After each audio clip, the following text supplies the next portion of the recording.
Welcome back to our YouTube channel, Celeb Spotlight. In today's video, we'll talk about celebs you never knew appeared in Star Trek. In 1966, Star Trek first aired and broke new ground for science fiction television. Although it was cancelled after 3 seasons, it was followed by Star Trek, the animated series, and 6 feature films based on the original series. There were 4 spin-off TV series that followed: Star Trek The Next Generation, Star Trek Deep Space Nine, Star Trek Voyager, and Star Trek Enterprise. Star Trek TNG took the baton with 4 other films until the series restarted in 2009 with Star Trek, followed by 2 more films in the new timeline: 2013 Star Trek Into Darkness and 2016 Star Trek Beyond. It's a lot of material for a franchise, and since it spanned over 50 years and put hundreds of actors on the big and small screen, quite a few famous faces have passed through the Star Trek universe. While most of them are well known, it's easy to see how some actors may have forgotten their memory. With the new Star Trek Discovery TV series on CBS and all the CBS All Access digital platform, CBR thought it was time to refresh your memory on some of the Star Trek actors and celebrities you may have forgotten. Chris Hemsworth. Chris Hemsworth made his debut in an Australian soap opera before making a huge splash in 2011 as the Norse god of thunder Thor in the Marvel Cinematic Universe. Before that, he had a brief but memorable cameo in 2009 Star Trek. The idea behind the Star Trek prequel he appeared in was that the story had changed from the original series timeline. In the opening, we saw the Federation's USS Kelvin encounter a Romulan ship that emerged from a future time portal in search of Ambassador Spock. The ship attacked Kelvin, and the first officer sacrificed himself to save the rest of the crew. That first officer was George Kirk, James T. Kirk's father, and he was played by a less muscular but still amazing Chris Hemsworth.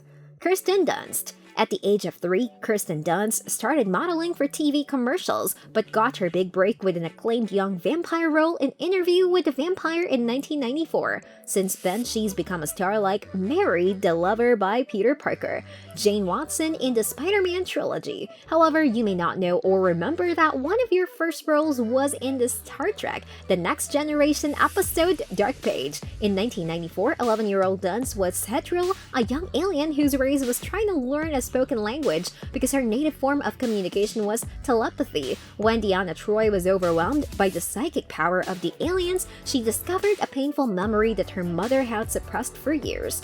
Gabrielle Union. The talented and beautiful Gabrielle Monique Union was a model turned acting and first attracted attention with her supporting role in 1999's 10 Things I Hate About You. She continued her teen movies with Bring It On and rom-coms like 2012's Think Like a Man. Most recently, she starred in Being Mary Jane, which started in 2013.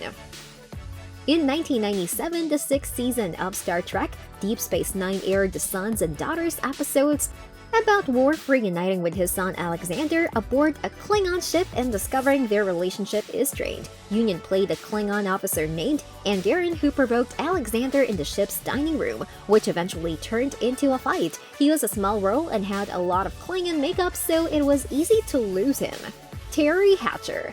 Terry Hatcher is one of the few actresses who has landed roles in not one but 2 successful television series. In 1993, she was Lois Lane, the co-star of Lois and Clark: The New Adventures of Superman, who was a major force in pop culture in the 1990s. In 2004, she again earned gold on television as Susan Mayer in the hit comedy drama Desperate Housewives. She was also a Bond girl in Tomorrow Never Dies. In 1988, Star Trek The Next Generation aired the outrageous Okona during its 2nd season, where a rebel captain led the Enterprise into an intergalactic conflict. The head of transporters, B.G. Robinson, was Terry Hatcher. She flirted with the captain and smiled at people, but she wasn't an important cast member. Much of her performance was cut, so she asked to exclude her name from the credits.